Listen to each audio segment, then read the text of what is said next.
There's a huge difference between being a manager and being a leader. One is a job title, the other is an action. So today, we're going to break down 3 simple but really powerful habits that separate the two. The kind of habits that make a team want to follow you, not just because they have to. So let's start with a big question, right? How do you actually influence your team without constantly having to pull rank or remind them you're the boss? The most effective leaders out there, they have an authority that has nothing to do with their job title. They inspire action, they don't just command it. So, where does that kind of real influence actually come from? Well, it all starts with our very first habit, the simple power of showing respect. And look, this isn't just about being polite or nice. Think of respect as a strategic tool. It is the absolute foundation you've got to lay before you can build anything else as a leader. And hey, this isn't some complex, high-level management theory, right?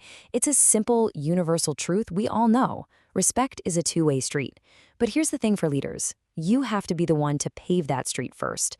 You are the one who sets the tone for every single interaction. And this really gets to the core of it all. It's easy to be polite to your boss or to important clients. But the true test of a leader's character, it's how they treat the people who seemingly can't do anything for them. The intern, the cleaning staff, the person delivering lunch. That's when your real values are on full display for everyone to see. Let's look at a really specific example here from the source material. In the Bengali language, there are different ways to say you. Some are informal, some are formal and respectful. A leader who makes a point to use the formal, respectful apni with everyone, no matter their job title, instantly creates an environment of mutual respect. It's a small choice in language that has a massive impact on comfort and open communication.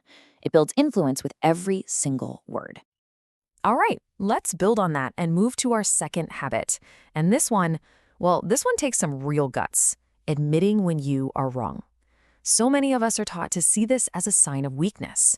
But in leadership, it is one of the most powerful signs of confidence and strength you can possibly show. And what's so crucial to understand here is that this isn't about shame or blame. It's not about beating yourself up. It's about accountability. It's about taking ownership. When you admit a mistake, you're not saying, I'm a failure. You're sending a much clearer, stronger message. I am responsible and I am honest. And just look at the positive chain reaction this sets off. It's incredible. When you, as the leader, take responsibility, step 1, it immediately builds trust. That's step 2. Your team feels what's called psychological safety. They know they won't get thrown under the bus. And that safety, well, it directly leads to step 3, a culture where everyone feels it's okay to be honest. So let's just boil it down. Taking ownership of an error does 3 absolutely critical things for you as a leader. 1, it proves you're credible and trustworthy. 2, it models the exact kind of humble, accountable behavior you want to see in your team. And 3, it basically gives everyone else permission to be human, to admit their own mistakes, and to learn from them. Okay, so admitting a mistake, super powerful. But you know what? It's really only half the battle. And that brings us to our third and maybe the most crucial habit of all. It is not enough to just say, oops, my bad.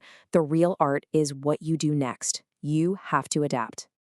Because let's be totally honest here, an apology means absolutely nothing if your behavior doesn't change.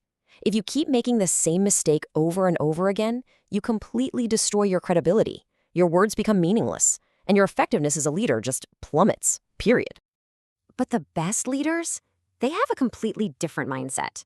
They don't see mistakes as failures that need to be hidden or buried. No way. They see them as valuable data. An error is simply a learning opportunity, a signpost that points the way toward a smarter, better approach for next time. So how do you actually do that? How do you turn a mistake into an asset? Well, here's a simple framework. First, you have to acknowledge the specific lesson from the error. Second, you actively create a plan to avoid making it again. Third, you use that new insight to inform your future decisions. And finally, and this part is key, you share what you learned with your team so everybody grows together. All right, let's wrap this up and bring it all home. We've just walked through 3 incredibly powerful habits: showing respect, owning your mistakes, and actually learning from them. These aren't just nice-to-haves, you guys. They are the absolute foundation for making that leap from just being a manager to becoming a true leader. And this chart just lays it all out so clearly. Showing respect, that builds rapport and trust. Admitting your mistakes, that builds your credibility and a culture of honesty. And finally, learning from those errors, that's what builds real effectiveness and drives real growth. You see how they all stack on top of each other? And please, if you take away just one thing from all this, let it be this. These 3 habits are not soft skills. They are core strategic skills. This is the engine that builds a team that isn't just high-performing, but is also deeply, truly loyal to you and to the mission. And hey, we're not stopping here. We're going to build on these ideas in our next explainer as we dive into 2 more absolutely essential skills, the power of genuine empathy and the non-negotiable importance of keeping your promises. So, as we close out, I've got a question for you. Because knowing this stuff is one thing, but leadership is all about action. Of these 3 habits we've talked about, showing respect, owning your mistakes, or learning from your errors, which one are you going to intentionally focus on and start practicing starting today? Think about it. Thanks for tuning in.